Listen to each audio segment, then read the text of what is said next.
Good morning, ladies and gentlemen, dear shareholders. I'd like to welcome you to the Annual General Meeting of Atos, and I'd like to thank you for your presence. For those who cannot be here physically, this meeting is broadcasted directly on our internet site, and this recording will be available at a later stage. On my left, I have Jacques-François Deprez, who is the financial manager of the group, and on my right-hand side, Cécile Cavazès, Secretary General, Legal Manager of the group, and Secretary of the Board. The summary of this general meeting, you have it here in front of you. We'll go through all the sections, and now I would like to proceed with the opening formalities. The committee of this general meeting includes two scrutineers who are the two members of the meeting who have the greatest number of votes and who have accepted this role. Simo Poggioli, representative of Melcart Asset Management, not yet here, but he's going to arrive, and Nicolas Louisine, who is the representative of ING, and I'd like to thank them for having accepted this role. At the committee, the role of the secretary of this general meeting is assured by Cécile on my right-hand side, and some members of the board are present here in the hall. Laurent Collet-Billon, who is the lead director and chair of the Nominations and Governance Committee, Jean-Jacques Morin, who is the chair of the Audit Committee, Sujata Chandra Sekaran, chair of the Remuneration Committee, Françoise Mercadal de la Salle, chair of the CSR Committee, Fares Louis, director, employee director, whose term will end at the end of the general meeting, and Christian Gilles, who is also present, who is his successor. And Joanna is also a director, and she is attending today. All the legal documents required to hold this meeting have been put together and submitted to the committee according to law. The documents must be communicated to the general meeting and have been put at disposal on the internet site for 21 days preceding this current meeting, and have been put at the disposal of the shareholders at the head office for 2 weeks. So therefore, I would like to ask you to dispense us from reading of the reports. The documents availed include the notices of meeting and convening notices, the convening brochure that includes the report of the board, a copy of the convening letters addressed to the statutory auditors, the articles of association of the company, and the various reports of the auditors. I'd like to recall that the universal registration document for 2025 is accessible on our internet site. This general meeting will deliberate on the agenda indicated in the meeting notice published in the BALO on the 1st of April 2026, and it's also in the convening notice published in the BALO and in the Journal d'Annonce Légale on the 29th of April 2026, in accordance with the legal provisions and the brochure. The necessary quorum to hold this meeting is 1/4, that is 25% of the shares having voting rights, and 1/5 for the ordinary resolutions. The attendance sheet shows that the shareholders present or represent at this stage 8,532,007 shares, that is 43.20% of the shares having a voting right. The meeting, having a legal quorum as per the law, is legally constituted and can deliberate. Now, this being said, ladies and gentlemen, I would like to open this general meeting. First, I will present the highlights for 2025 after a short introductory film. Because that's what it's going to take to master this new world. And this is why Atos Group was born, with the human expertise to drive success and the cutting-edge tools to make it extraordinary. The future doesn't wait. And neither do we.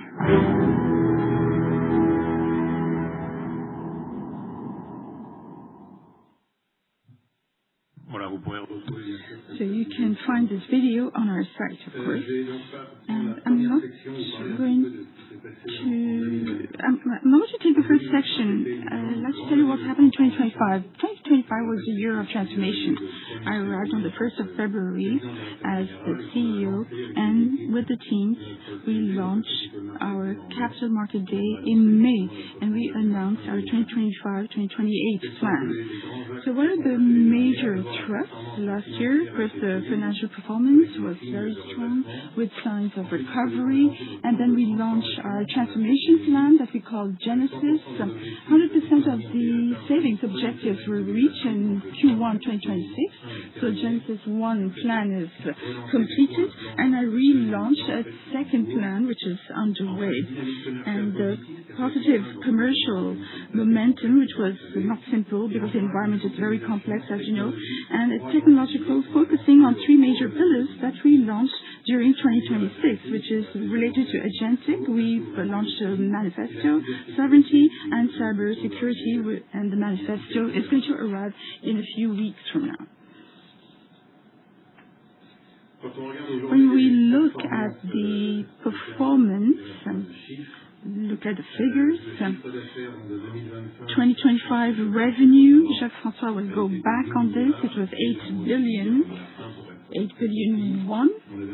To be very precise, we had an objective which was around 8 billion. The operating margin, 251 million, that is 4.4% of the revenue. At the beginning of the year, last year, we were at 240 million with a margin of 4%. A net cash variation, which is better than the guidance we had given, which was a maximum cash of 350 million, and we spent 226 million of cash, which is a lot of money.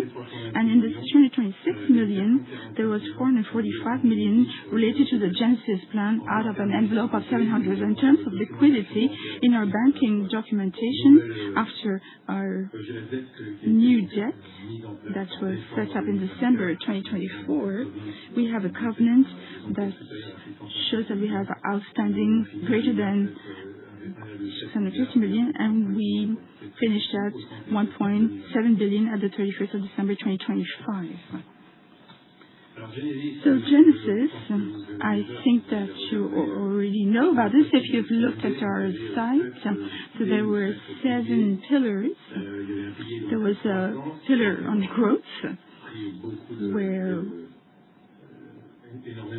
we made a lot of actions to set up the commercial teams, the sales teams, and accelerate all the technological initiatives. The second pillar, which is HR, we reviewed the bonuses. We have a long-term incentive plan, and we have a leadership culture after what happened in 2023 and 2024. Country review, because in this Genesis plan, we said that we would simplify the group's scope, and we have disposed of our activities in South America. This was announced. We closed at the end of April. We disposed of our northern countries' activities. That's mainly Norway and Finland. This was closed at the end of January, and we closed Bull at the end of March. And this was disposed to the state. A review of the portfolio. We had 250 offers. We tried to simplify them and have just 40. There are 6 business lines at Atos. There are 3 product lines at Eviden, and we have the consulting center that already exists, but we have a brand now, Amplify, and especially for Adventics and artificial intelligence. A lot of topics will begin with consulting, and then they will develop into technology. The 5th is project margin, gross margin. So we have reviewed our project margins, our gross margin, the way we look at our P&L. This is our revenue, and then we have the PL, the project margin, which is very important, and the gross margin. These are the costs between the PL and R&D and all the support and technology activities, including benchmarking. The invoicing rate, the objective was 85%. This is very important, and we are close to 85% at the end of April.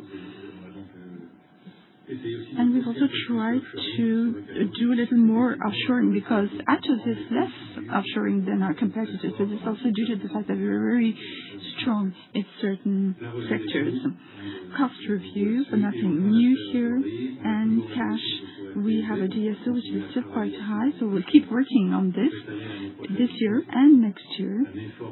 This is an ongoing effort, and the CapEx, we've tried to control them. We'll have 100 millions of CapEx in 2026 because the bull activity consumed a lot of CapEx. So now we have a company that is lighter in terms of CapEx expenditure. And in the Genesis 2 plan that I launched at the beginning of the year, you can see the two priorities, which is growth and the portfolio review. We are trying to have a technological company that is Atos' profile, and we want to have growth, and that's our objective for the second half of this year. Now, in terms of, I'm not going to go through the entire slide, but customers trust us now. 2025, that's what we did. I think 26 will be better than 25, but not as good as 27. We are confident. I mean, customers lose trust, and it takes more time to regain their trust. We've given you a few figures on the top of the slide. 75% of the revenue, that's the backlog in 2026, were secured. We have a pipeline. A lot of our sales people are finding the path back, and we are answering a lot of tenders, 900 million in our pipeline. 1 billion in Q1. The renewal rate is at 92%, close to 95%, which was the rate in 2021, 2022. So we're going back to a renewal rate, which is quite traditional for Atos, which is very important. A few strategic contracts. We signed some 19 last year, and there's a good momentum for certain activities like the switch to cloud, cyber, and data and AI. As I was telling you, there are three topics on which we are focusing. We would like to improve the group's profile. The first is the agentic AI. With AI, a lot of things are happening on the planet. It's going faster in the United States right now, and in China, most certainly, but we are not that present there, and it's a bit slower here in Europe. But a lot of things are happening, and this is, as the Americans say, a journey that's going to last 2 to 5 years. A lot is going to happen. Everything's not going to happen immediately, and our clients are asking us a lot of questions to find out how we can help them implement artificial intelligence in their own processes. The second is cybersecurity. I don't need to go back on this. I think that every day there are topics, a lot of sites, a lot of companies are hacked, and with agentic and AI, there are more threats. And so this comforts Atos. We are number one in terms of services in cybersecurity, and a lot of people come to see us to find out how they can be better protected in terms of artificial intelligence. And sovereignty is a major topic. Sovereignty is not just in Europe. Canada also wants to be sovereign, the Middle East, Asia, etc. So it is multi-zone, and the European zone is the main zone for us. In terms of the execution of our growth pillars, as I told you, are three major topics.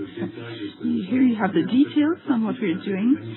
We have come up with manifestos. There's the one on agentic and sovereignty, and the one on cybersecurity is going to come about soon. In agentic, we're trying to set up studios. These are agentic studios.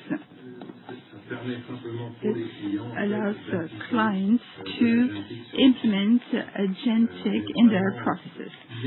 We are doing well in the United States and the UK, and we're beginning in France and in Germany, and then there are other countries that we launch also. Sovereignty, it's a major topic, especially in Europe. We see that there is momentum. We want to be more sovereign than what we were in the past, and we let things happen vis-a-vis a lot of companies that are based in the US, and most of our clients want to see how they can protect their data and protect their applications. They want to make sure that there will be no disruption in the services. And cybersecurity is a major topic, and it's a major issue for all the CEOs on the planet. And last year, one of the first things we did, you know that There was a project in 2022, which was launched in 2023, which was to divide the company into two, which was a major strategic error. We've brought together the activities now. I used the two brands that were present, but each one of them has a different scope. So Atos is the world of services with 6 activity lines, and Eviden is products. Bull within Eviden was disposed, and we have 3 products: MCS, Mission Critical Systems, all that is related to security, those are the products, and all that is related to Vision AI, that is artificial intelligence, that is used at the airports and the stations to try and detect behaviors, abandoned luggage that requires action. And then you have Atos Amplify. We've kept the brand Atos because it's related to our services brands, and this is the brand that we use for consultants.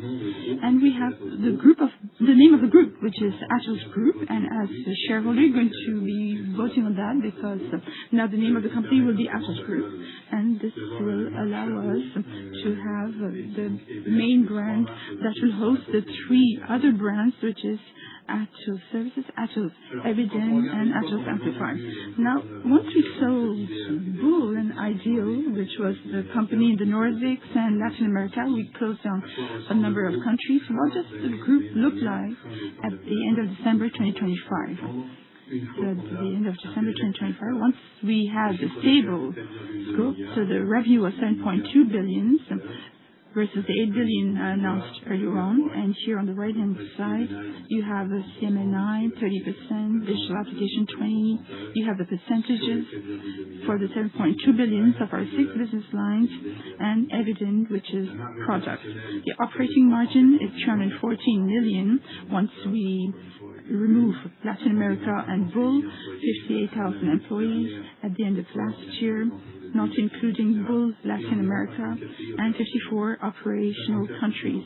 54 is still too much. I think we'll close some 10 more countries. The scope is more or less stable. We just have to close down a few more countries, but this will have a limited impact on the revenue. Now, this being said, I'm going to give the floor to Jacques-François, who's going to talk about the financial performance. Thank you, Philippe. Dear shareholders, good morning. I'd like to talk about the financial performance, the consolidated figures of the group for fiscal 2025. I'd like to start off by zooming in on our revenue figure for 2025. This stood at 8 billion euro for all of the fiscal year. This is down compared to 2024, and that's for 3 main reasons. Firstly, changes in scope. They're mainly connected with the divestment of WorldGrid. They represent an impact of minus 148 million euro. Secondly, Forex effect, which contributed negatively to the tune of minus 144 million euro. Thirdly, the organic dip in the revenues of minus 13.8% affected by the exit and end of contracts because of certain customers who were having difficulties financially in 2024, and also our strategic decision to not pursue certain contracts whose profitability was not satisfactory. This slide shows the breakdown of the 8 billion euro worth of revenues between Eviden and Atos, geography by geography. On the right-hand side, you can see the breakdown of the 7.2 billion euro that Philippe mentioned, corresponding to the current scope, restated to take account of the disposal that took place in the first quarter of 2026.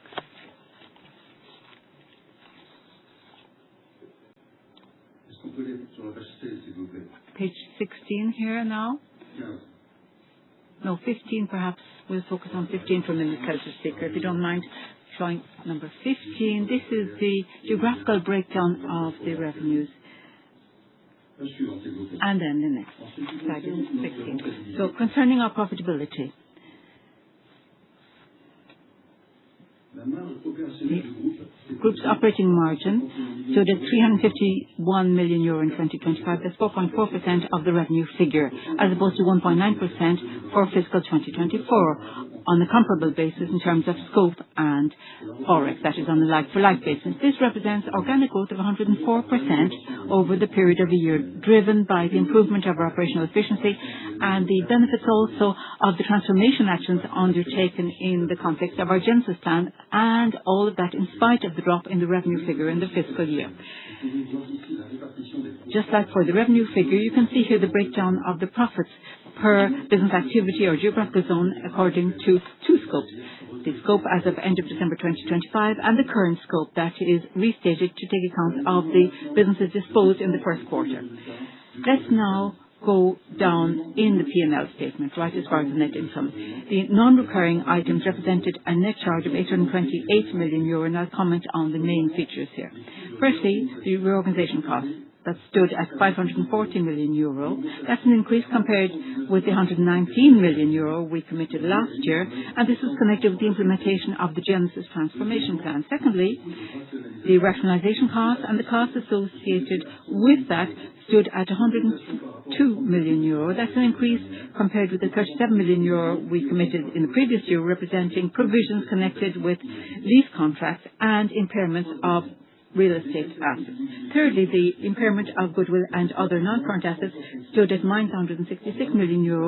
That is anticipating the disposal of the advanced computing businesses. Fourthly, the other items include mainly losses connected with onerous contracts to the tune of €123 million, and also provisions for litigation to the tune of €145 million. Fifthly, the cost of financial debt, net financial debt, stood at €333 million as opposed to €178 million last year. That reflects our new debt structure that was set up following the 2024 refinancing. This includes in particular the PIK, payment in kind, and also the depreciation of the adjustments, fair value adjustments recorded in 2024. Sixthly, the other net financial charges stand at minus €102 million in respect of fiscal 2025, mainly connected with lease contracts, also charges connected with pension schemes and provisions on non-consolidated investments. The net income group share stood therefore at minus €1.4 billion at the end of December 2024. Let's now move on to the net cash variation. The net cash variation has improved substantially from one year to the next, going from minus €735 million at the end of 2024 to minus €326 million at the end of 2025. Let's look at the key features of this development. The OMDA stood at €883 million in 2025. Operational capex stood at €170 million, representing 2.1% of the revenue figure, and including in particular €60 million connected with the advanced computing businesses. The variation in the working capital requirement, excluding WCA, contributed to the tune of €33 million. That is mainly because of a lower level of business volume in 2025. The total of the reorganization, rationalization and integration costs stood at €445 million, reflecting the restructuring measures undertaken in the context of our Genesis plan. The other cash out figures comprise taxes paid for €31 million, the cost of the net financial debt for €160 million, and also litigation and onerous contracts to the tune of €157 million. So the net cash variation stood at €326 million, a level that was better than anticipated in spite of higher restructuring costs. Let's now look at the trend in the net debt in the course of fiscal 2025. It stood at €1,843 million at the end of December 2025, as opposed to €1,238 million at the end of December 2024. Beyond the free cash flow, this trend reflects the variation of WCAs, that's €43 million, also a negative Forex effect of €104 million, and other items such as the PIK component of our debt to the tune of €132 million. At the end of December 2025, the group had total liquidity of €1.7 billion. That includes 1.3 billion euro worth of cash and cash equivalent. The financial leverage ratio of the group stood at 3.17 times. That is a level that's very close to what we had at the end of 2024. I'd like to recall that our objective is indeed to bring this ratio below 1.5 times by 2028, the end of 2028. Now, on the 12th of May 2026, the group announced the refinancing of its 1L existing debt, the Tier 1 debt, that is via the success of an issuance of 1.250 billion euro of new senior guaranteed bond at a fixed rate and at a variable rate, concomitantly with the setting up of a new RCF and guarantee lines for a total amount of 110 million euro. This offer gave rise to a lot of interest, and indeed we have had oversubscription. On the basis of the pro forma refinancing amount and the reimbursement of the 1.5L category debt connected with the disposal of assets, the weighted average maturity is now about 5 years. The existing 1L debt has a total cost of 13% per annum and represented about 150 million euro of annual interest. The new instruments have a weighted average cost of about 7.97% and represent about 100 million euro worth of annual interest. Also, the renewable credit facility the existing one, of 440 million euro, will be replaced by a new line of 110 million euro with a lower interest rate. Assuming that this new RCF remains undrawn, the savings in terms of annual interest will be 9 million annually. So this transaction enables us to substantially reduce almost 60 million euro worth the annual interest expenses. Also, we are doing fully away with the PIK component of the 1L debt. The refinancing of the 1L debt constitutes the first step towards the total normalization of the capital structure of the group. And also we're exiting the scheme, which we call the plan debt, which we hope to complete as soon as possible if the market conditions allow us to do so. The framework that's envisaged enables us to, hopefully will enable us to substantially increase the quality of our credit rating in the group, thanks to a reduction in the gross debt and an improvement that has been made in the generation of cash flow, and we will also bolster the liquidity. The structured plan is a major priority for the group, and we hope to come back to investment grade category as soon as we possibly can. I'd like to now give you an overview of the performance of the first quarter of 2026. This quarter was marked by the confirmation of the pursuit of our commercial dynamic. The book-to-bill ratio, 1.5 billion euro in the quarter. That's a book-to-bill ratio that was 87%, 89% for the Atos SBU, up by 4 points compared to the first quarter of 2025. Book-to-bill ratio, therefore, which is at an all-time high over the last 5 years.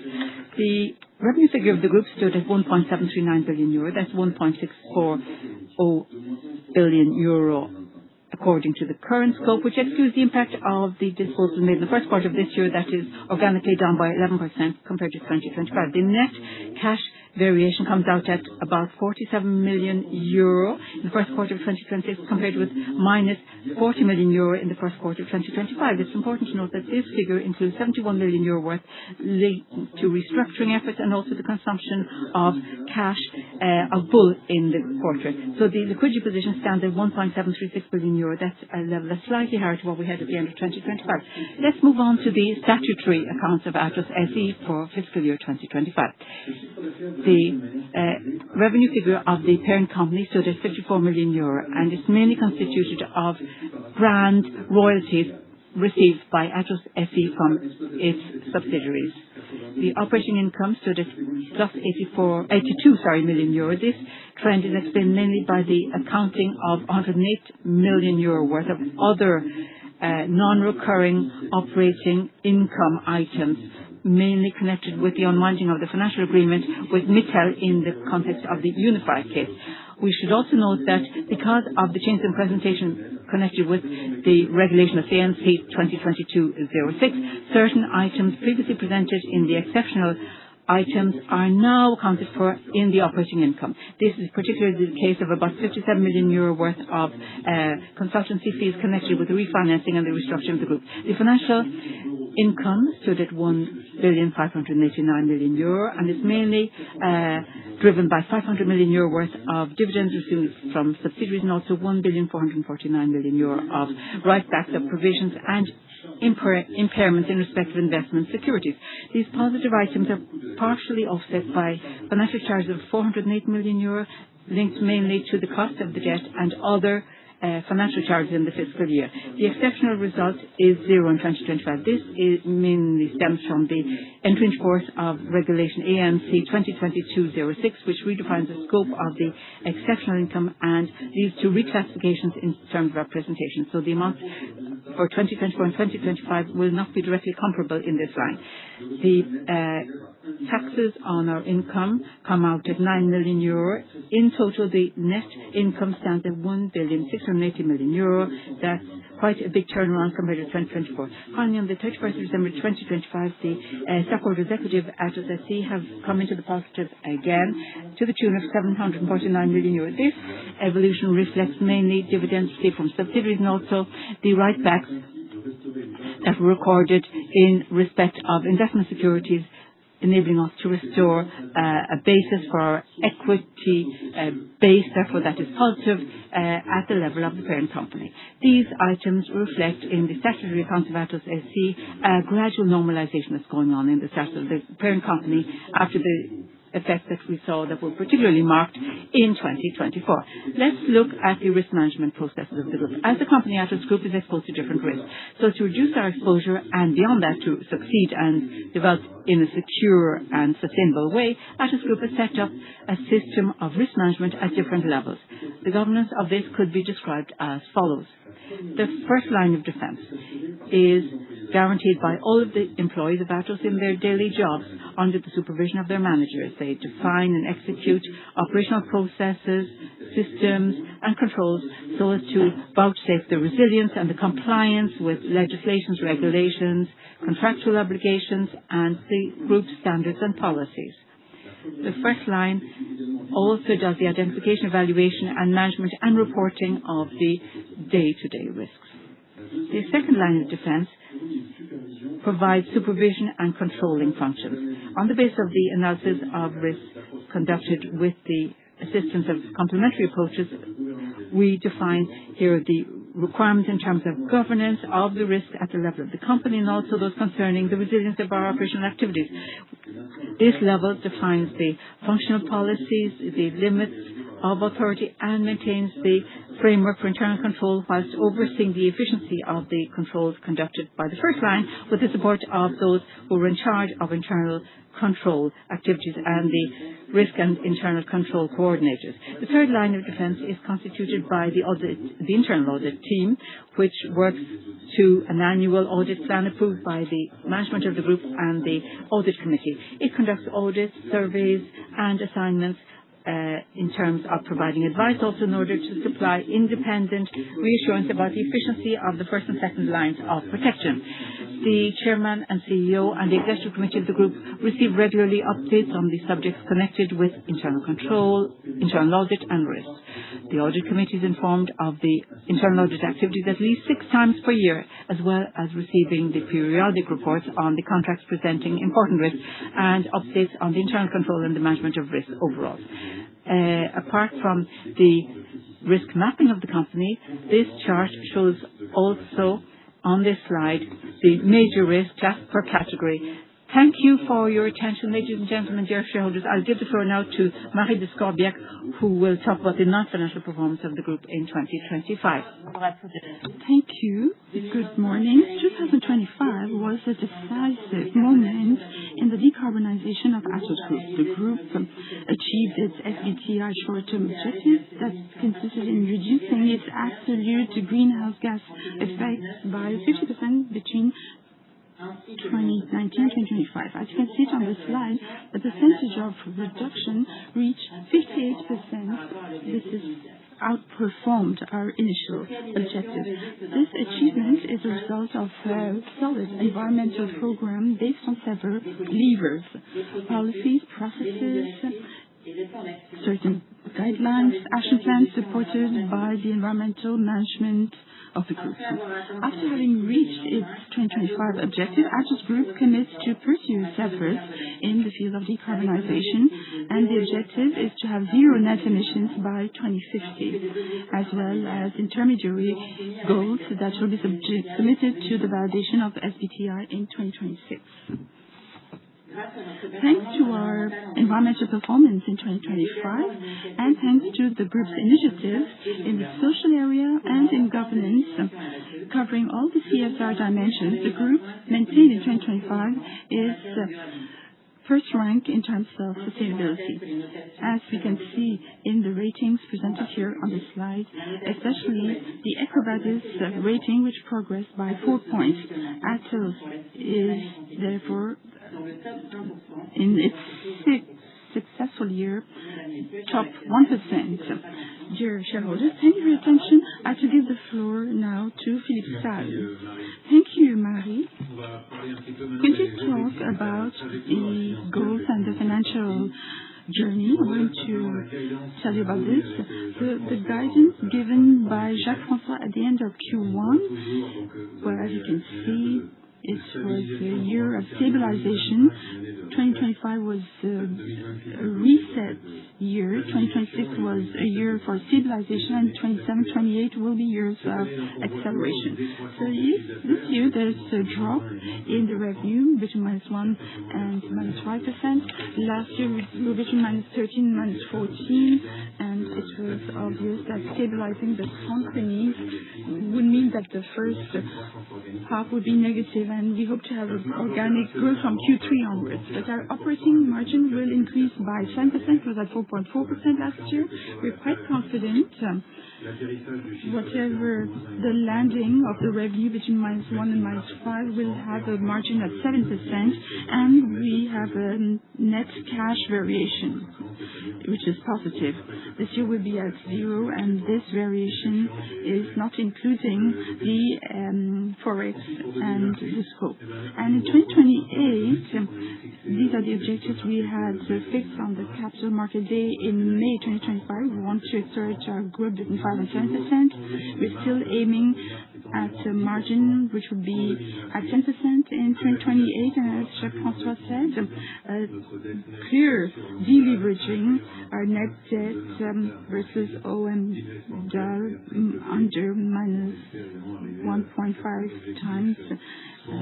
We'll have a triple B objective either in 2028 or 2029, we hope.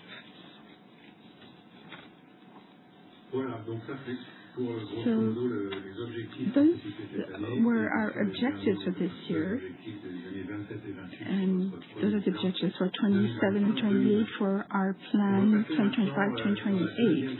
Let's go on to the second part of this meeting, corporate governance and remuneration and nominations. So I'm going to give the floor now to Laurent Collet-Billon, who is the lead director and who is the chairman of the governance and nomination committee, and he's going to present the directors. As an independent lead director and the chair of this committee, I'm going to present the report on the work of the committee and the main elements related to the governance of Atos. You will find all the detailed information in the Universal Registration Document 2025 and the convening notice, which is available on the site of Atos. I'll begin my presentation with the board and the changes that will be presented to your meeting. I'll say a few words about the work of the board in 2025, and I'd like to recall a few points on general management and the mode of governance of our company. First, the composition of the board. It is presented here on the screen. The composition is stable during the past financial year, which translates a continuity in its governance and its operations. So there are 10 members, 9 directors, and 1 censor. Among them, the board has a lead independent director, that's myself, and a director representing the employees, who was Faris Louis. The composition of the board shows high governance standards that goes beyond the legal requirements on the market. First of all, more than 87% of the directors are independent, not including the employee director, and we have a perfect equality, 50% men, 50% women, not including the censor and employee director. And we have 6 nationalities represented, reflecting the international dimension of the group, and the age average is 51. After this general meeting, we would like to have a tight, independent board, which will be very rich because of the diversity of its members. We have 2 terms that are reaching completion. That is the term of Philippe Salle and myself. Therefore, if you vote in favor of the resolutions presented, the composition will remain stable with a balance that will remain unchanged in terms of parity, independence, and international dimension of the board. But there are 2 changes to be noted. First, the term of Faris Louis, employee director, which will be terminated at the end of this board. And in accordance with our legal status, it is up to the trade union that has received the greatest number of votes in the first round of professional elections within the group to appoint the lead director representing the employees. And the appointed Christian Gilles, who will be the new director. His term will begin after this general meeting for a period of 3 years. And Mandy Metten, who is the censor, her term is also reaching an end. The renewal of this term is not proposed, such to align with the best governance practices. This term as a censor allowed us to have a transition after the expiry of Mandy Metten's term as an employee. I'd like to thank Faris Louis and Mandy Metten for their precious contribution to the work of the board. I'd like to warmly welcome Christian Gilles. And now I'd like to present the resolutions you'll be voting on. You know the 2 candidates for whom we are asking your renewal. A few words on their profile and their journey and the reasons why we are asking for the renewal. So this is in the continuity of our governance first, and it will be a recognition of their commitment and their contribution to the work of the group and to the group's transformation. I'd like to specify also that the nomination committee and the governance committee has examined with great care the compliance of this renewal with the diversity policy of the group. This policy fits clear objectives in terms of age, balance between the genders, professional experience, international representation, and the independence of all the members. I'll begin with Philippe Salle. Philippe Salle has been the director of Atos since the 14th of October 2024. He has worked as the chair of the board on the 14th of October 2024 until the 31st of January 2025, and he's been occupying the role of the CEO of the company until now, until today. Since he's arrived, Philippe Salle has clearly managed the group. The transformation plan Genesis was implemented thanks to him. There was very demanding context. The first results of the plan have been reached. They have been exceeded. The objectives set for the first year were fulfilled, therefore, and as shown to you. The proposal to renew his term is based on his results, and this is based on his experience as corporate manager, and the company is changing. He was at Altran, Elior, or Emeria. He's providing strategic skills to the group, financial skills and operational skills, which are fundamental. These skills are essential to accompany the group's transformation. The renewal of his term is also based on 2 key elements. The first is to ensure the continuity and the stability of the governance of Atos so as to be coherent. This model respects the balance of powers thanks to the presence of an independent lead director, and there are many mechanisms. I'll go back on this in the last part of my presentation. The second element,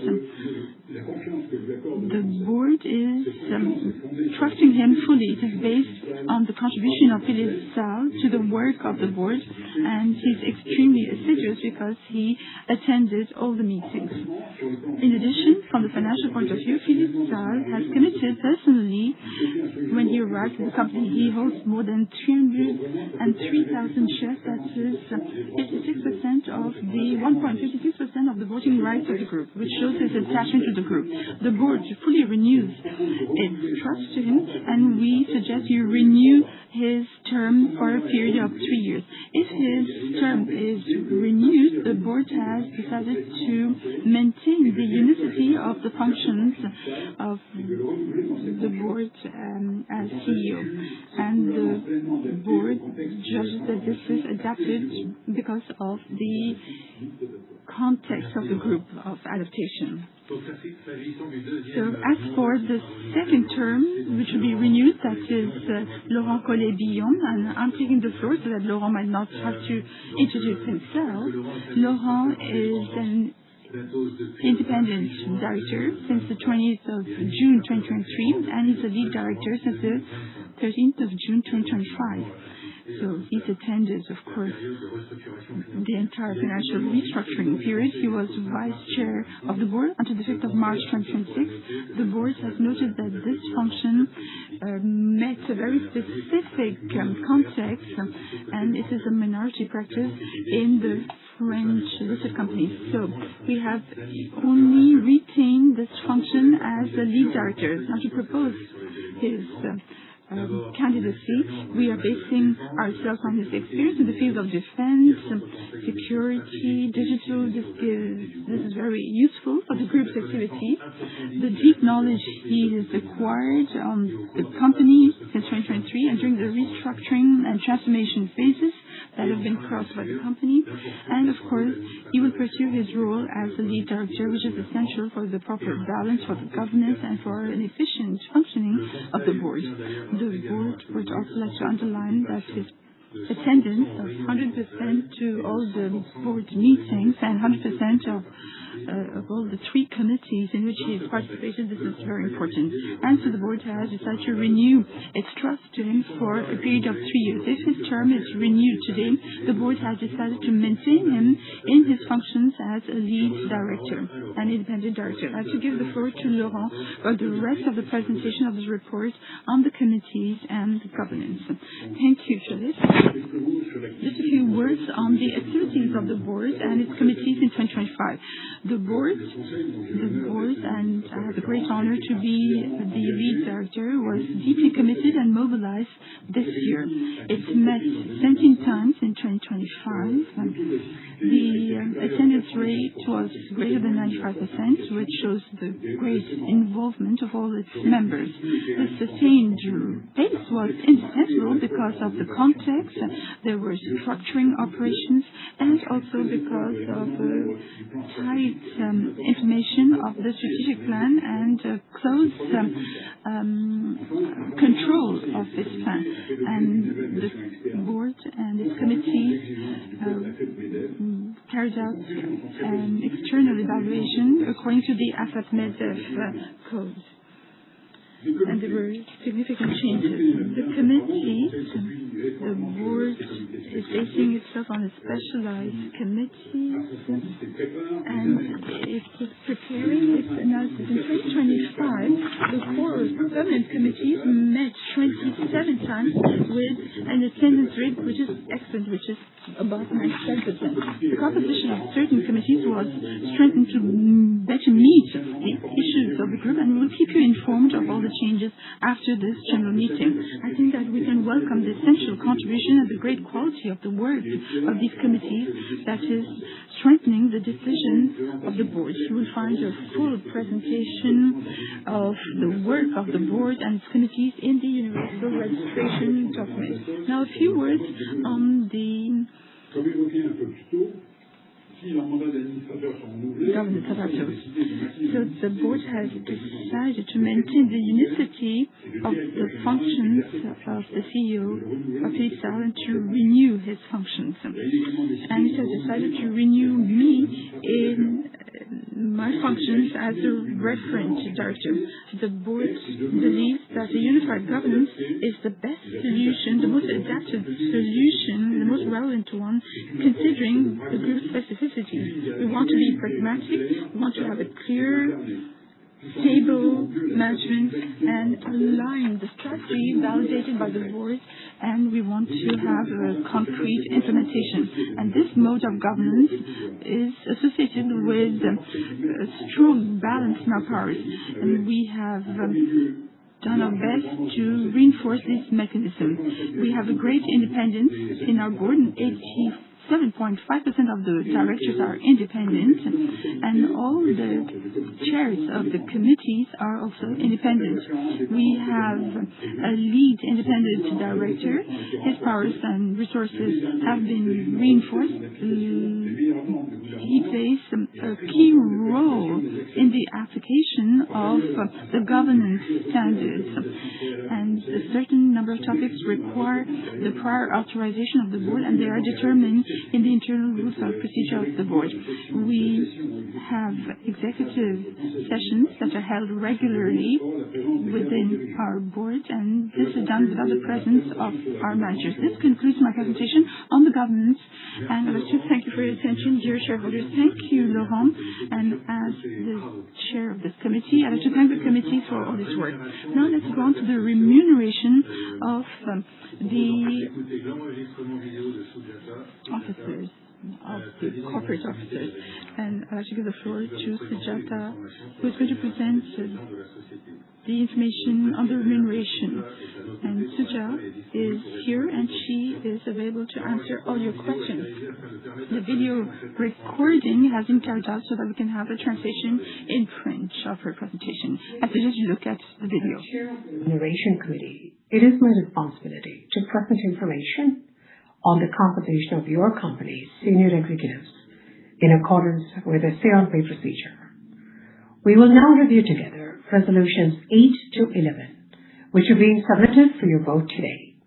I suggest we look at them in three parts.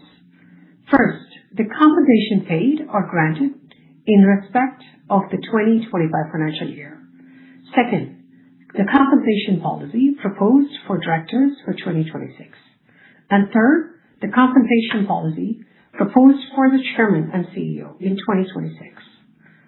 All the details relating to the resolutions submitted for your vote have been made available to you in section 4.3 of the 2025 Universal Registration Document, as well as in the meeting brochure for this general meeting.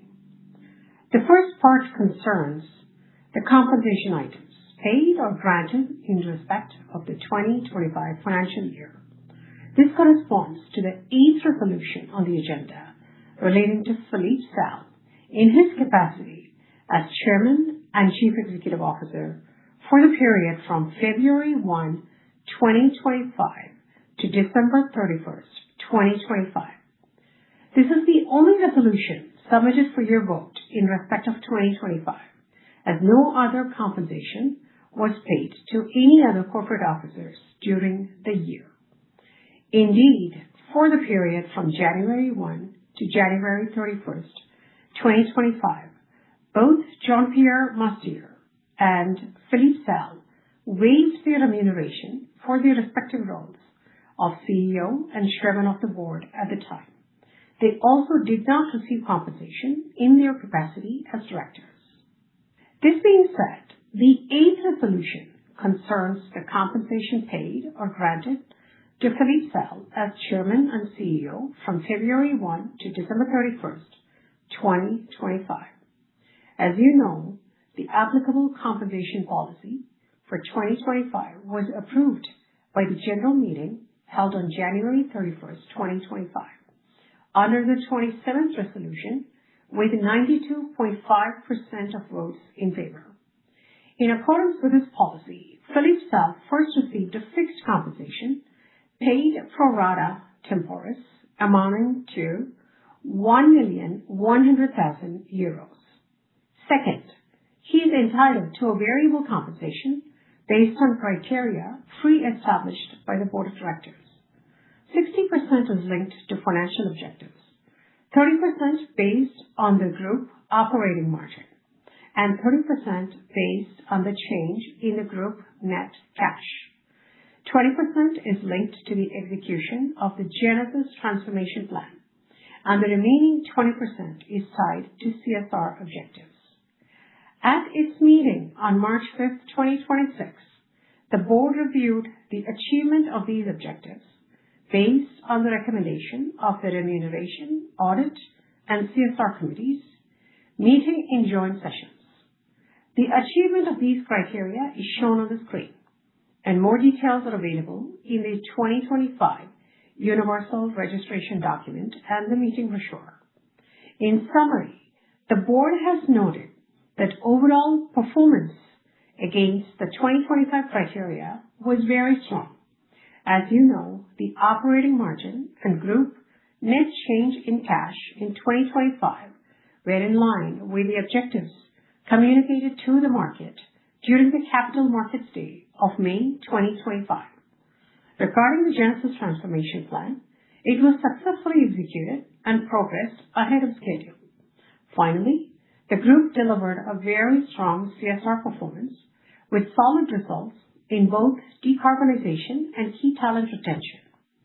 Following this assessment, the annual variable compensation amounted to €1,275,010, corresponding to the achievement rate of 115.91% of the target variable compensation. However, in light of the group's recovery and transformation context, Philippe Sell voluntarily decided to cap this amount to 100% of target, that is, a total amount of €1,100,000 for the 2025 fiscal year.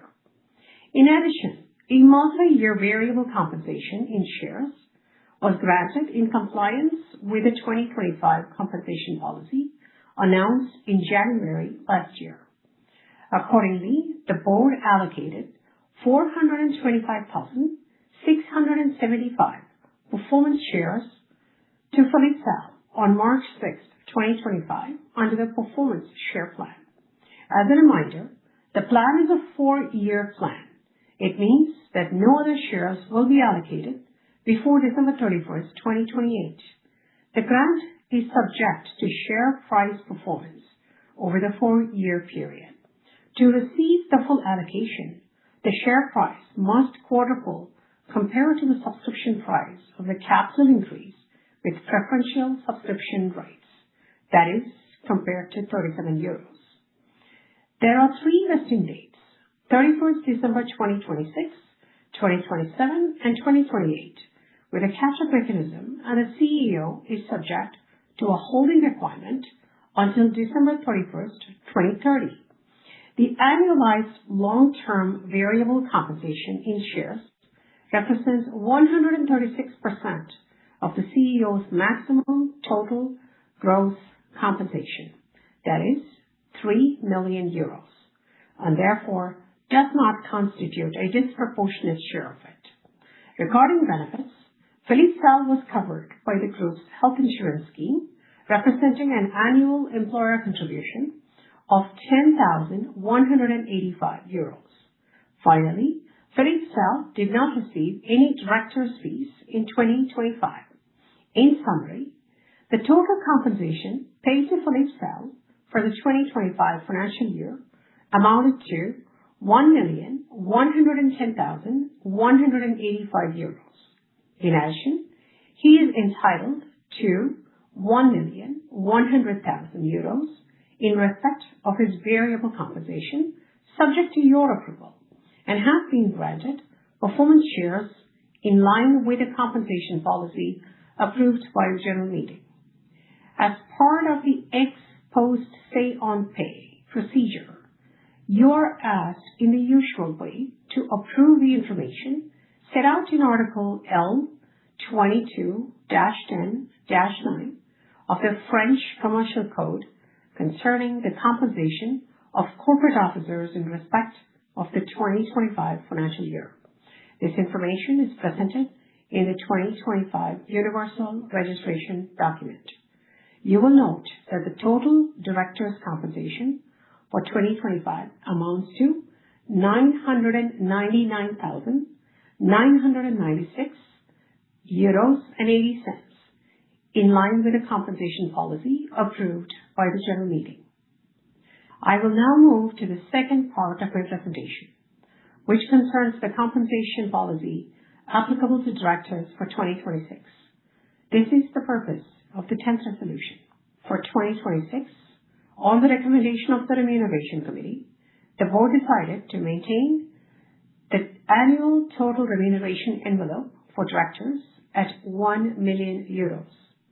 The Board also reviewed the rules governing the allocation of this compensation, which are presented on the screen. Let me briefly walk you through the main points. First, for the Board directors, the fixed annual compensation remains unchanged at $20,000 per director. The specific compensation previously attached to the role of Vice Chairman has been removed versus €100,000 in 2025. At the same time, the additional compensation for the lead independent director has been increased to €40,000 to better reflect the importance of this role and align with market practices. The variable compensation also remains unchanged at $3,500 per meeting attended. As for the committees, the rules remain unchanged and continue to be based on attendance. $6,000 per meeting for the chair of the Audit Committee, $5,000 per meeting for the chairs of the other committees, $3,000 per meeting for committee members. Any censor, if applicable, receives 50% of the amounts defined under these rules, unchanged from 2025. Finally, the other more specific rules remain unchanged. In particular, the Board may decide that successive meetings held on the same day are considered as a single meeting for compensation purposes and may also treat several meetings held over a short period of time on related matters as one. Written consultations are not remunerated, and directors are reimbursed for expenses incurred in the performance of their duties, notably travel and accommodation. No other form of compensation is granted beyond those I have just described. Finally, the last part of my presentation concerns the compensation policy for the Chairman and Chief Executive Officer of 2026.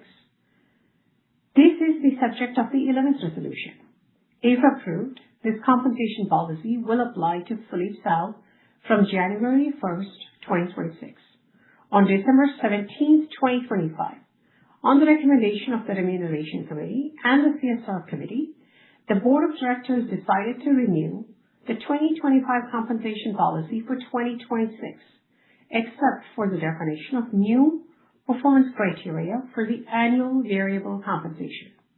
As was the case in 2025, the Chairman and CEO's compensation policy follows a pay-for-performance approach and links a large part of the Chairman and CEO's remuneration to the group's challenges and strategy, aligning his interests with those of the shareholders and all stakeholders.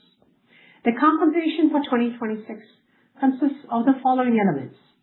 First, a cash compensation, including a fixed portion and a variable portion, subject to performance conditions with a target variable equal to 100% of the fixed compensation.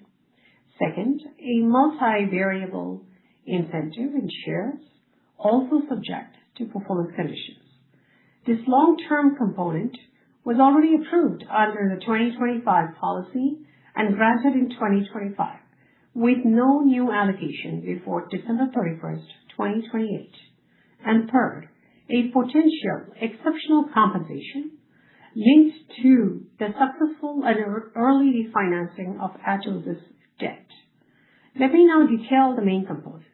First, the fixed annual compensation is set at €1.2 million, unchanged from the amount set out in the 2025 compensation policy. This level of compensation reflects the scope and complexity of the responsibilities and remains fully aligned with the Chairman and CEO's experience, track record, and leadership profile. Given Philippe Salle's extensive experience in comparable senior roles, along with his broad strategic and operational expertise across several sectors, the board proposes maintaining this level of compensation on the recommendation of the Remuneration Committee. Second, the variable annual compensation is based on predefined, readable, and demanding performance criteria, all quantitative, with financial and non-financial criteria. The target level is set as a percentage of fixed compensation. As was the case last year, the target annual variable compensation is set at 1.2 million euros. That is 100% of the fixed compensation, with a maximum capped at 150% of the target, that is 1.8 million euros. No minimum payment is guaranteed. The 150% cap is consistent with the 2025 policy and aligned with market practices, reflecting the level of performance required to deliver the group's strategy. The total maximum cash compensation, fixed plus variable for 2026, would amount to 3 million euros. For 2026, the board has set relevant and demanding performance criteria. 30% is based on the group's recurring operating margin. 25% is based on the group's net change in cash before debt repaying. 25% is based on the group's external revenue. Finally, 20% of the variable compensation is based on CSR objectives, including 10% linked to climate objectives, specifically the reduction of greenhouse gas emissions across scopes 1, 2, and 3 compared with the 2025 baseline, and 10% linked to initiatives supporting education and employability in artificial intelligence for all employees. Third, regarding long-term compensation, no new multi-year variable compensation in shares will be granted in 2026. As a reminder, under the 2025 policy, a 4-year performance share plan was implemented with vesting dependent on share price performance through December 31st, 2028. Under this plan, Philippe Salle was granted 425,675 shares in March 2025. Consequently, no additional long-term equity compensation will be awarded before the end of 2028, and the 2026 policy does not include any new long-term incentive. Finally, in the same way as in 2025, Philippe Salle may be eligible for exceptional compensation if Atos were to successfully refinance its debt ahead of the initial maturities at the end of 2029. More specifically, if Atos debt is successfully refinanced by the end of the 2026 financial year, the Chairman and CEO would receive exceptional compensation equal to 3 times his fixed annual compensation. That is 3.6 million euros. If this is achieved by the end of the 2027 financial year, he would be entitled to an amount equal to 2 times his fixed annual compensation. That is 2.4 million euros. The slide sets out in detail the other elements of compensation. For example, there is no severance package. A non-competition indemnity is provided for in accordance with the recommendations of the AFEP MEDEF code. We have now covered all the resolutions relating to Say on Pay. Thank you for your attention, ladies and gentlemen. Merci Suja, et merci en tant que... Thank you, Suja, and as the chairman of the committee, and I'd like to thank the committee for all its work. And now we will go on to the presentation of the statutory auditors. Simon Belver, who represents the joint auditors, will present the reports of the statutory auditors. Thank you, Mr. Chairman. Ladies and gentlemen, dear shareholders, I'd like to present on behalf of the joint auditors, the officers Grant Thornton and Mazar, the reports that we have established for you. These reports are obeyed to you by your company. In the framework of the general meeting, the ordinary general meeting, we have issued 3 reports on the consolidated financial statements, the annual financial statements, and the related party agreements. Formis Mazar has also issued a report on information communicated by the company in terms of sustainability. I will not read this report fully, if you don't mind.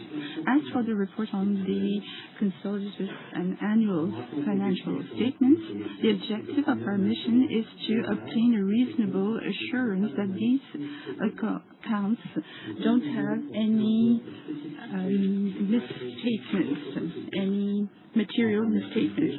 And we have taken into account all the specificities characteristic to your group.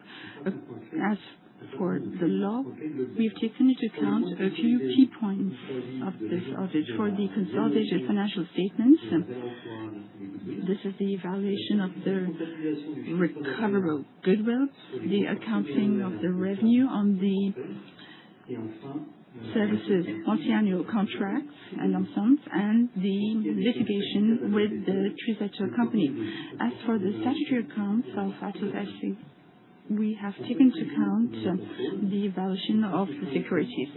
So we'd like to certify the consolidated and annual financial statements without any reservation. As for the annual financial statements, we'd like to draw your attention on the change in the accounting method, and this is an application of regulation number 2022-06 of the Autorité des Normes Comptables.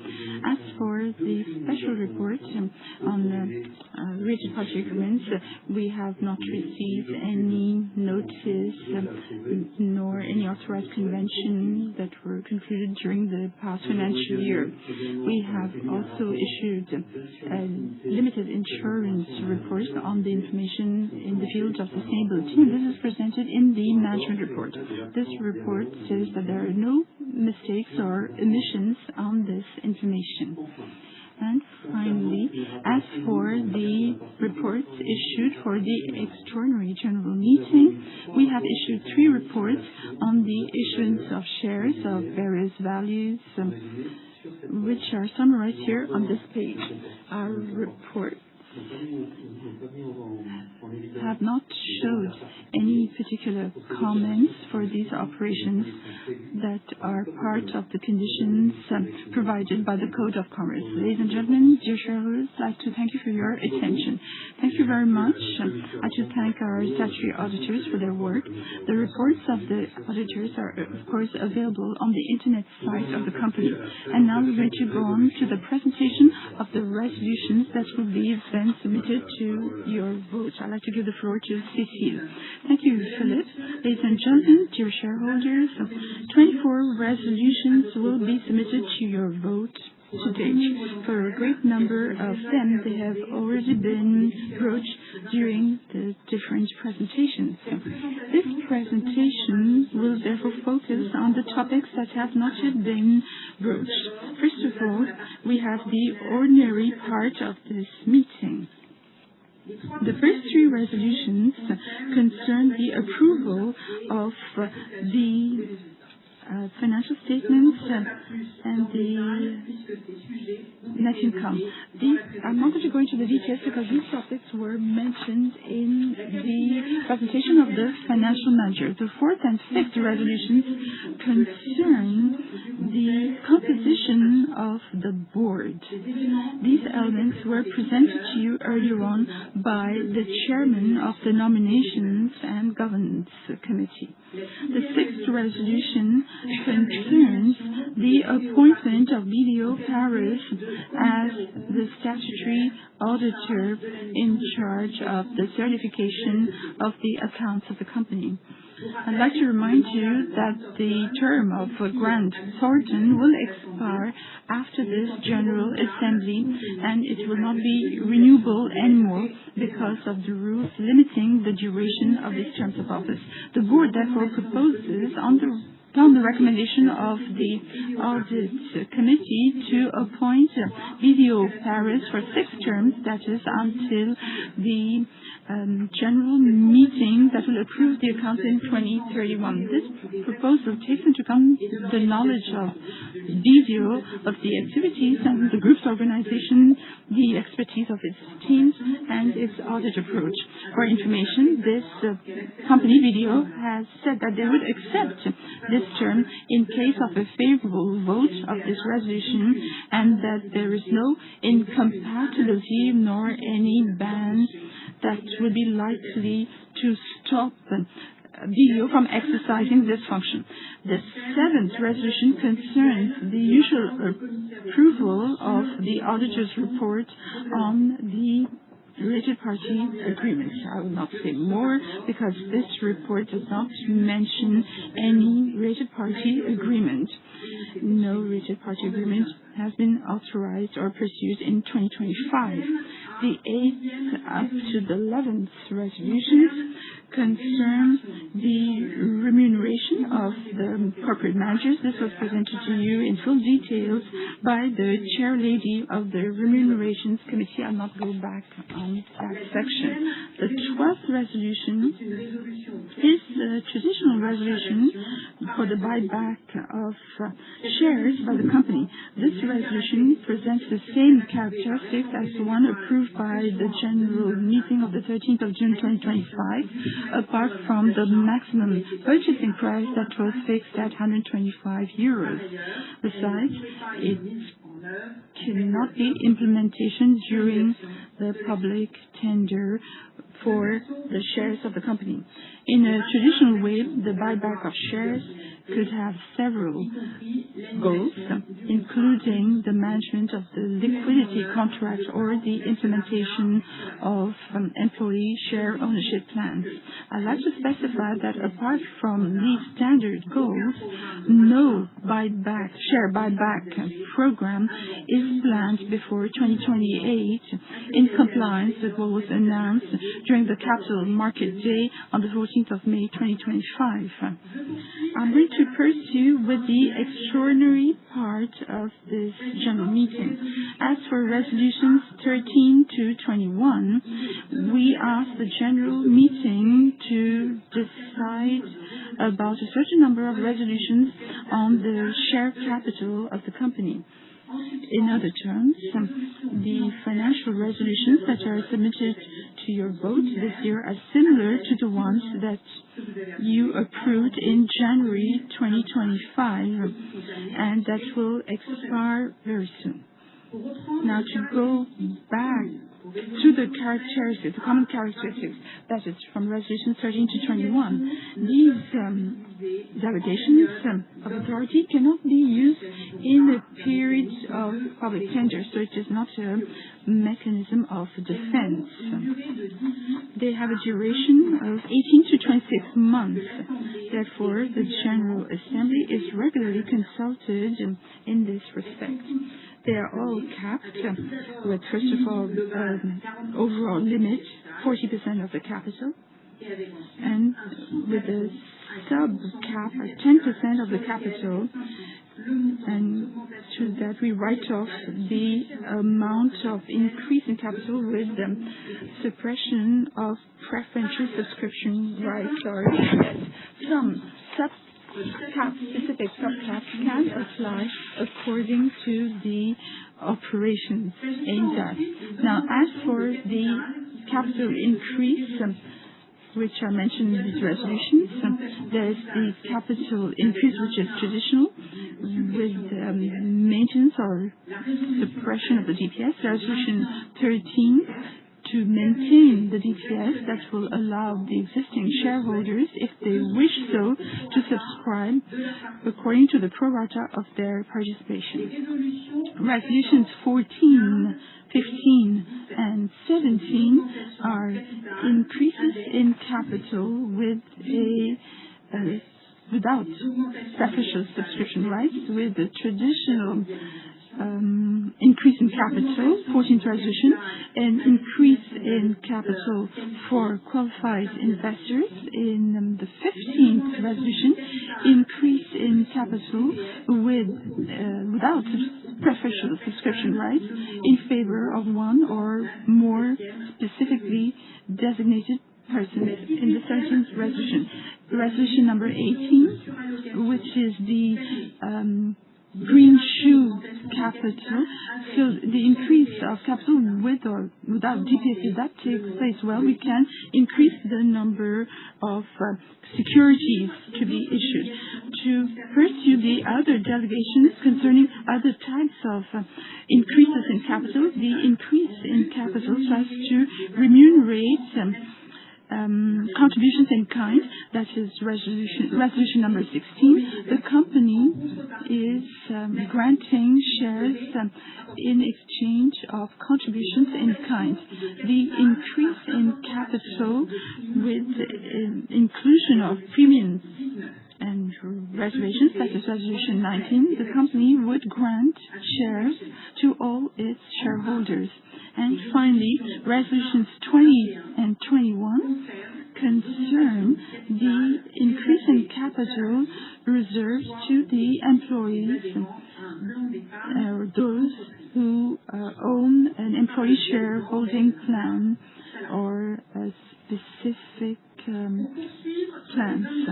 Now, to continue with resolutions 22 and 23, the objective is to change several articles in our Articles of Association. First, the 22nd resolution concerns the modification of the company's corporate name that should go from Atos SE to Atos Group. This change aims at aligning the corporate name with the brand Atos Group, which has been used since the Capital Market Day on the 14th of May 2025, when the company announced its new strategic and transformation plan. And then we propose a change that concerns Article 28 of our Articles of Association on the provisions common to the general meeting. We want it to be in compliance with the applicable provisions and want to take into account the 13th of February 2026 decree that has changed the record date, that is the registration of the security date, where we appreciate the shareholders who can participate in the general meetings and who can obtain certain rights. This record date has gone from the 2nd to the 5th day, and the General Assembly proposes a modification of the Articles of Association on this point. And the last resolution is a traditional resolution on the powers granted to carry out all these formalities. I'd like to thank you for your attention, and I'll to give the floor back to Philippe Salle. Thank you, Cécile. Before going on to the vote, let's go on to the Q&A session. I'd like to invite all the shareholders present here to ask the hostesses for a microphone. Please introduce yourselves if you have any questions. Yes, madam. Good morning. I wrote down a few questions in the dark. So in your CV, it says, well, this is not the most interesting question though. On your CV, it says that you have 303,740 shares, and in the presentation by Mrs. Sujata, it says 425,625. I'd like to know why there is this discrepancy. It's detailed, but why 303,000 in your CV and 425,000 in her presentation? I'd like to know if the 9 million you had invested a few months ago, that you had invested in the capital increase, 37 euros, the 9 million, so if you calculate 9 million divided by 37 euros, 243 shares. I'd like to know, with all these figures, 303,000, 425,000, and the 243,000 capital increase, I can't really understand all this. Can I ask you more questions? I'll ask. So 203,000, that's what I've bought in December 24, and I bought some more last summer. So there was a capital increase, 240,000. I bought 50,000 more in August. These are shares that I already hold. But 425,000 is that the free shares that were proposed by the board. So these are two different things. Okay, so 303 plus 425. Yes, if I obtain the 425,000, because this is related to certain performance criteria. Share price criteria. So why close down some small countries? As you said there are some 10 countries you like to close, although the revenue is small for those countries. If there is revenue, there is revenue, although it might not be that big. Now, the profitability between the stuff necessary to have this, obtain this revenue, is it too high? Is it a question of profitability? And in absolute terms, to be present in 10 countries that are still getting some revenue, it's still useful. But for me, it was a question of focusing. And there are shortages in the world, shortage of time, shortage of money. And my vision is that there is a shortage of time. A manager cannot work on X number of topics all at the same time. And in the Capital Market Day in 2025, we decided that some countries would be priority, and I'd like us to spend more time on those countries to just simplify our scope. Okay. I have another question. You said that you were number one in cybersecurity, the champions in cybersecurity in Europe.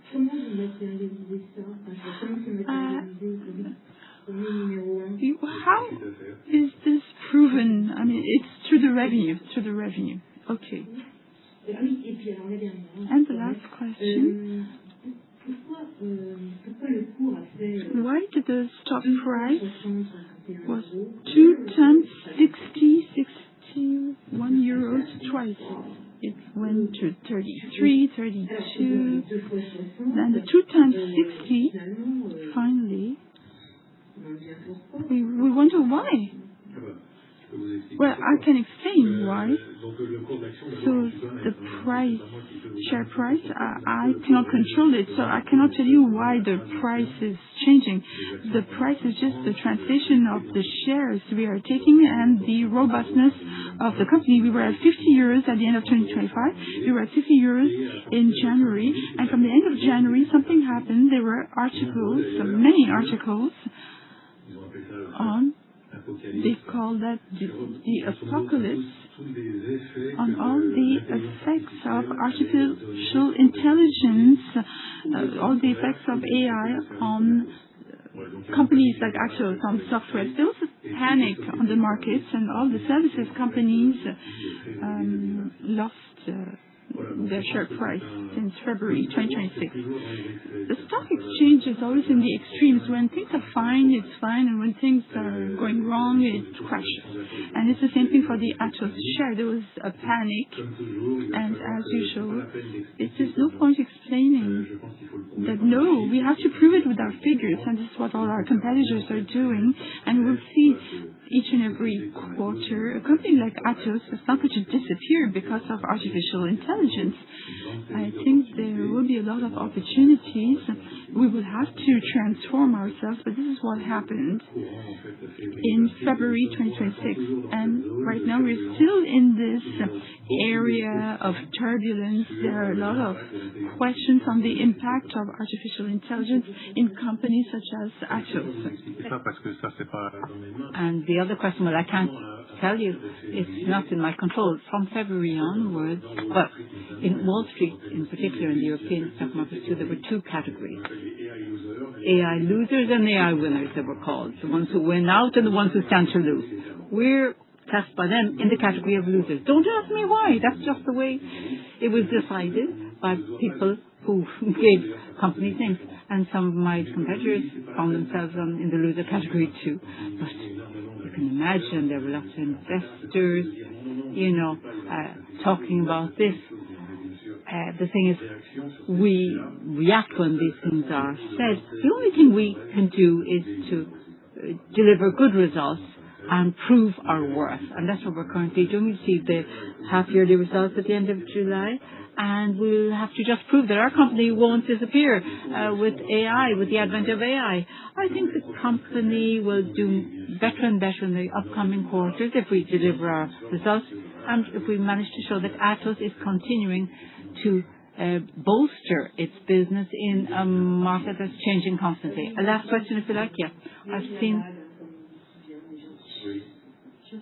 that there were ups and downs, all right, in the stock price. The stock price is going up. It's, gained a bit.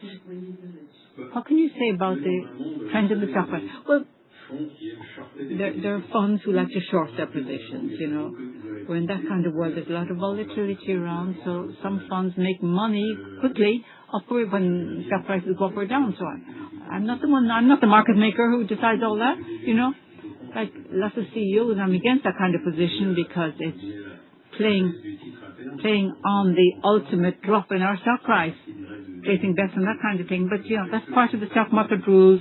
People do that. They're allowed to do it. And shorting stock prices, I don't think is a good thing. But anyway, that's maybe a reason why. So, are there questions in the room, perhaps? If you could introduce yourself. Yeah. I'm an individual shareholder in several companies. Now, the first remark is that I'm very happy there's a woman taking the floor because at shareholders meetings you don't often hear women's voices, especially for the first question. So, there's only one other company I've seen a woman taking the floor first, and I was the person there too, says the lady who asked the question first. So it's great to see women monitoring shareholder interests actively. So anyway, I just wanted to make a technical point. In the room, apart from board members and the shareholders and the organising team, are there other people present I wanted to know? And then I wanted to ask a question as such. Could you tell us what are the business lines of Atos right now? I mean, there are disposals that have taken place and there possibly be other ones to deleverage the company going forward. So we've lost some revenues. And the data you have on carbon emissions, it's good to reduce emissions, but if it's not a constant scope, it doesn't mean much, does it, when there are changes? So what are the emissions like currently? I mean, how important was the scope effect in our carbon emissions? Can you tell us per employee or something that will give us a yardstick so as to have comparable figures on that? Regarding the board members, I'm very happy when there are people who continue to attend board meetings and be present in board meetings after they would reach normal retirement age, and it's great to have their wealth of experience in boards. And that's great. I hope we renew the people whose terms are up for renewal. It would be nice to have young blood in too, though. And Nicole, who's been mentioned, people like that who could maybe sit on our board, people less than 40 years of age who might be a useful contribution to the board, people with their skills, of course, and sometimes they're young people who are 13 or 15 years of age who are hacking websites. So, if youngsters of 13 or 15 can do that, I think people of 25 or 30 years of age who are competent in such matters would have the rightful place in boards of directors of technology companies. Thank you. President yourself. People in the room, it's mainly shareholders and some members of the board and some managers too. To answer that question, now, I'd just like to say, you said the scope might change. No, it's finished now. We've changed the scope and it's not going to change anymore. There won't be any more disposals to deleverage. No, we'll deleverage through our own cash flow. Now, as I presented to you, you've got two brand names.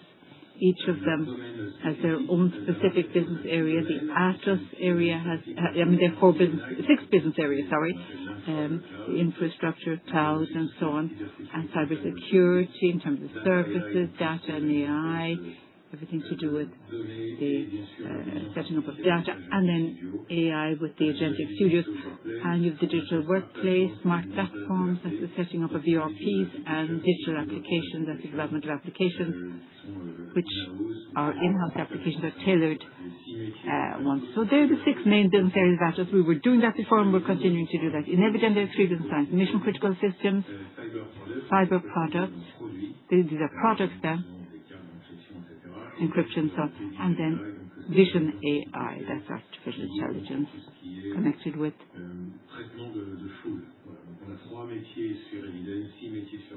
crowd processing. So our scope hasn't changed, it's just been reduced a bit with the disposals we made, but otherwise we're really talking about all the business lines affecting IT departments and companies, meeting all their needs that they have in IT departments and companies. Regarding the board, should we be younger or not? Well, the board in its wisdom will decide who should join the board when the time comes as posts become free. Won't happen this year, as you've seen, maybe in the coming years. Thank you for those questions. Are there other questions here from our shareholders present in the room? On decarbonization, I'll let Jacques-François answer that. You're quite right in making that point. Yes, of course. He says, yes, we have planned to restate the baseline so as to have comparable scopes. Restate as a function of the disposals so that we can have a comparable data set. Obviously, when you reduce your scope, your emissions go down, but we want to reduce it by working unit as well, go faster than the scope reductions, of course, in reducing our carbon emissions. Any other questions? Yes, I see a hand going up. You're going to be given the microphone, sir. So it's not a question, it's a comment on slide number 46.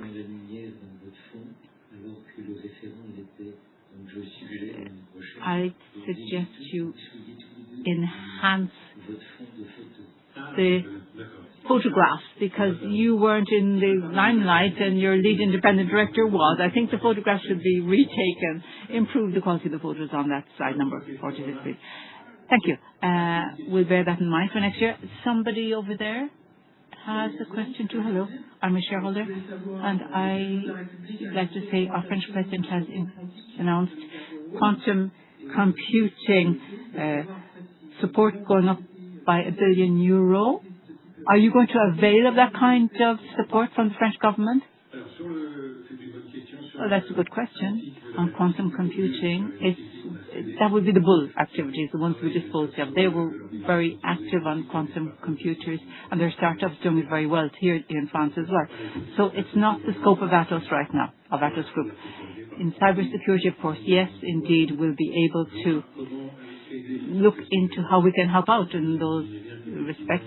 But obviously with AI, lots of things are happening in the world of cybersecurity too. I can't tell you right now exactly with respect to what the French president announced, how Atos will be part of the process, but regarding cybersecurity, of course, we will have a role to play. Thank you. Well, if there are no other questions, perhaps we can move on to the last part of our general meeting, which is the poll on the resolution. So I'll give you the quorum, the final quorum, the definitive quorum. 43.21%. That's 2,745 shareholders representing 8,503 shares and 422 shares. So 43.21% is the quorum. So in order to vote on the resolutions in proper order, I'd like to ask you to stay in the room until the end of the poll on the resolutions, and we will provide you with electronic voting tablets, or you've been given them rather as you enter the room. And at the end of the meeting, please hand back your tablets also to the hostesses or the host as you leave the room. And if you leave the room, you're exiting for good. You may not come back in. So we'll now screen a short film that will explain how to vote using the tablet. To vote upon the resolutions of the general meeting, you've been given a tablet. It is strictly personal and is to be used only at this general meeting. When we announced the opening of the poll, the voting screen will open automatically on your tablet, even though it may be in standby mode. Now, in order to vote, it's very simple. Press on the button that corresponds to your choice. For, withhold your vote, or against. Green, amber, and red. Press the OK button to submit your vote before we close the poll. Once your vote has been validated, you cannot change it. You may not modify it anymore. Thank you in advance for handing back your tablet as you leave the room. Thank you.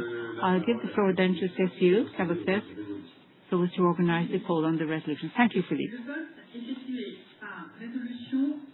We will go through each resolution one after the other. So I will read out a summary of each of the resolutions. And I'll reduce the title because you've already received communication of the resolution text. First resolution. Approval of the company's statutory financial statements for the financial year ending 31st of December 2025. The poll is now open.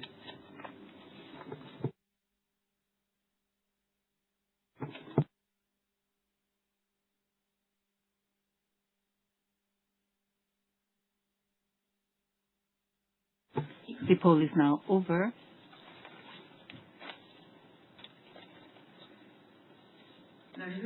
This motion stands approved, 99.92% of the votes in favor. Resolution number 2. Approval of the consolidated financial statements for the financial year ending December 31st, 2025. Please vote now.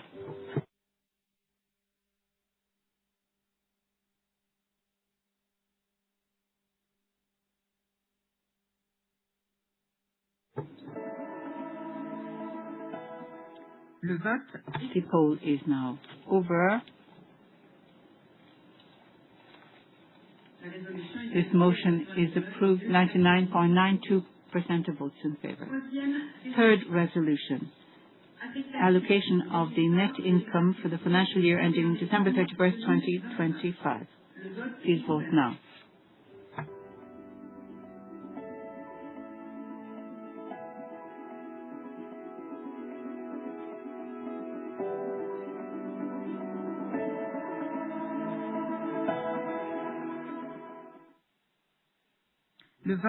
The poll is now closed. This resolution is carried, 99.91% of votes in favor. Thank you. Next is the fourth resolution. Renewal of Mr. Philippe Sal's term of office as director. The poll is now open.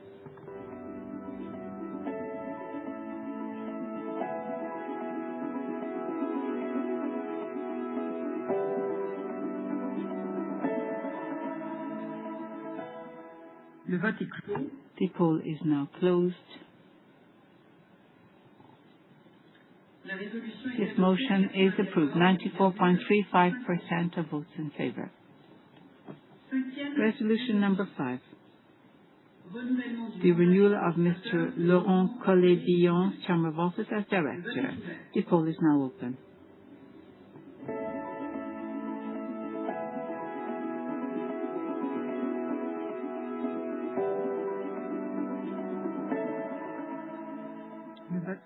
The poll is closed.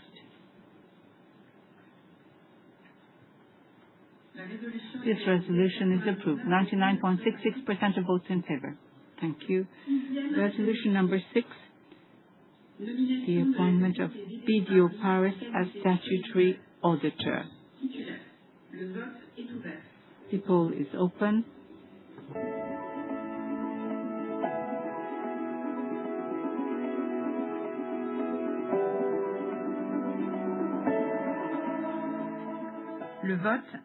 The poll is closed.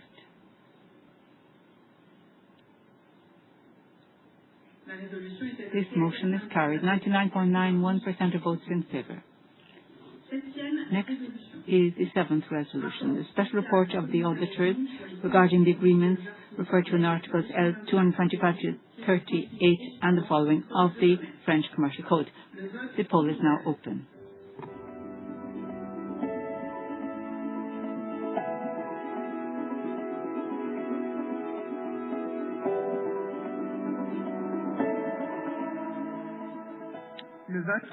The poll is closed.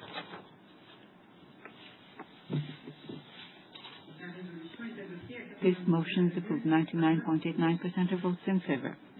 8th resolution. Approval of the compensation components paid or granted for the period from February 1st, 2025 to December 31st, 2025 to Mr. Philippe Salle, Chairman and Chief Executive Officer. The poll is open.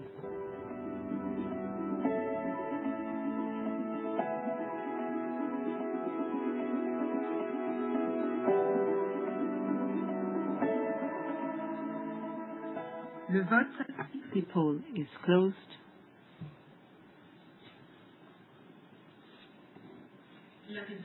This motion is carried. 92.44% of votes in favor. 9th resolution. Approval of the information relating to the compensation of the company officers referred to in Article L. 2210(9) of the French Commercial Code. The poll is open.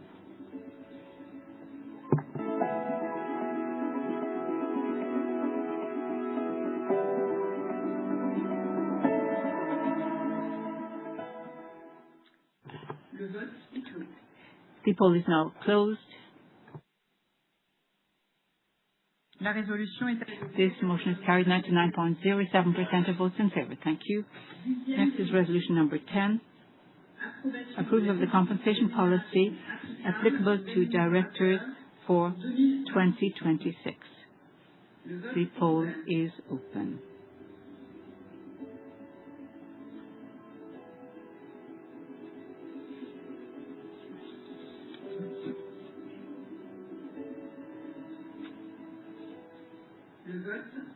The poll is closed.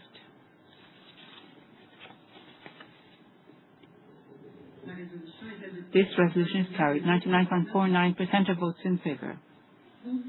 11th resolution. Approval of the compensation policy applicable to the Chairman and Chief Executive Officer for 2026. The poll is now open.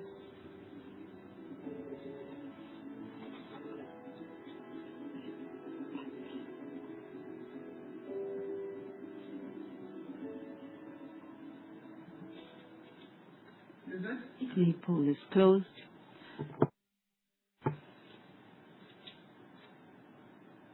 This resolution is approved. 98.35% of votes in favor.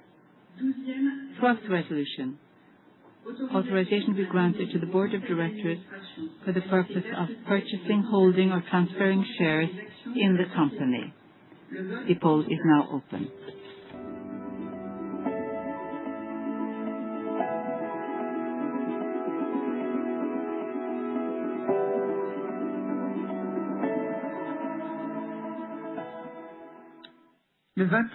The poll is now closed.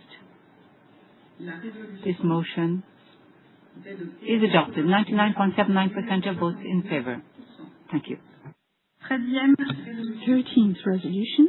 Delegation of authority to be granted to the Board of Directors to decide the issue of shares or securities giving access to share capital, or securities carrying rights to the allocation of debt while maintaining preferential subscription rights. The vote is open.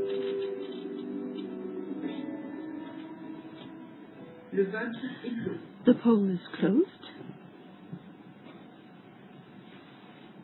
The resolution is adopted at 99.71%. 14th resolution. Delegation of authority to be granted to the Board of Directors to decide the issue of shares without specific subscription rights through public offerings other than those referred to in Article 1L.411-2 of the French Monetary and Financial Code without preferential subscription rights. The vote is open.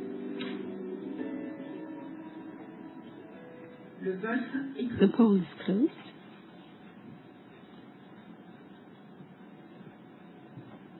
The resolution is adopted at 99.24%. 15th resolution. Delegation of authority to be granted to the board to issue shares without preferential subscription rights through a public offering referred to in Article L411-2, first of the French Monetary and Financial Code. The vote is open.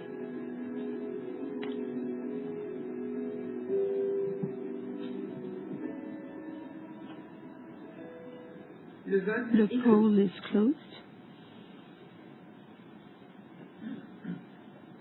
The resolution is adopted at 99.03%. 16th resolution. Delegation of powers to be granted to the board to decide the issue of shares without preferential subscription rights, giving access to share capital as consideration for contributions in kind of equity securities. The vote is open.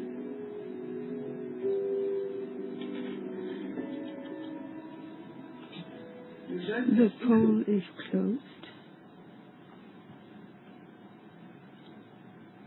The resolution is adopted at 99.35%.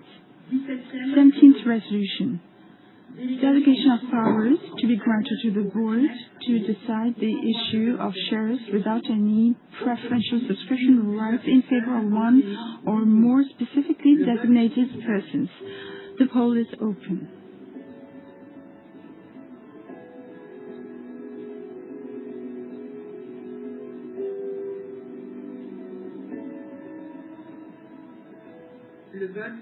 The poll is closed.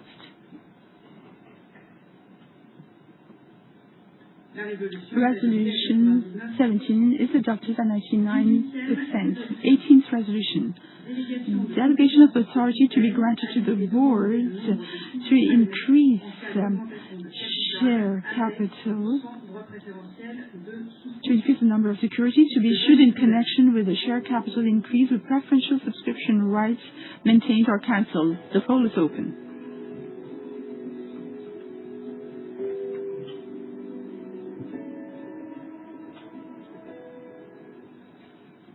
The poll is closed. This resolution is adopted at 99.20%. 19th resolution. Delegation of authority to be granted to the board to decide the increase of the share capital through the capitalization of premiums, reserves, profits, or other items. The poll is open.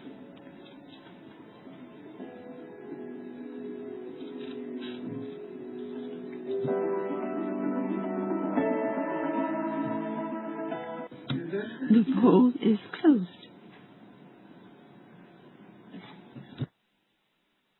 The resolution is adopted at 99.75%. 20th resolution. Delegation of authority to be granted to the board to increase the share capital of the company without preferential subscription rights in favor of members of a company savings plan. The vote is open.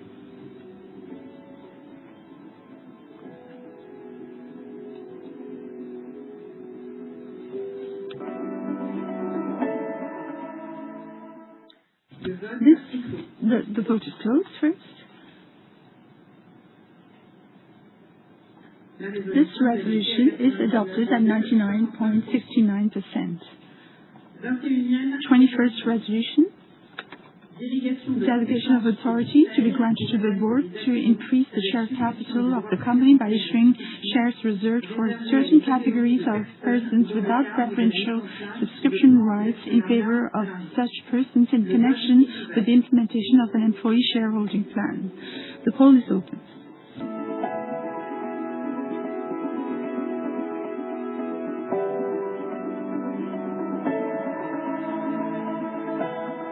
Le vote. The poll is closed. This resolution is adopted at 99.70%. 22nd resolution. Change of the company's corporate name and corresponding amendment to Article 3 of the Articles of Association. The poll is open.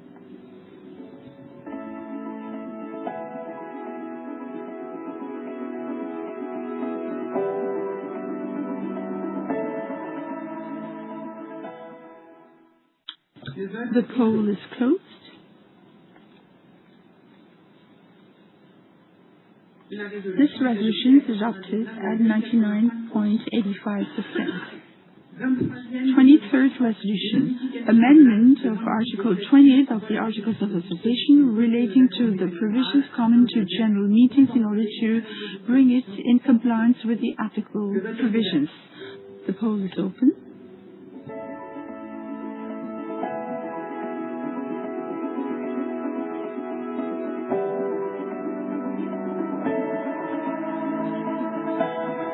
Le vote est clos.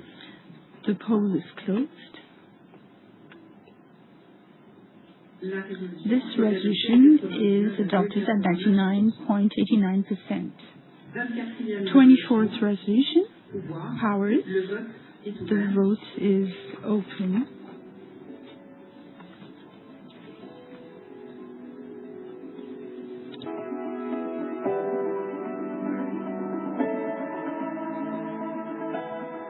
Le vote est clos.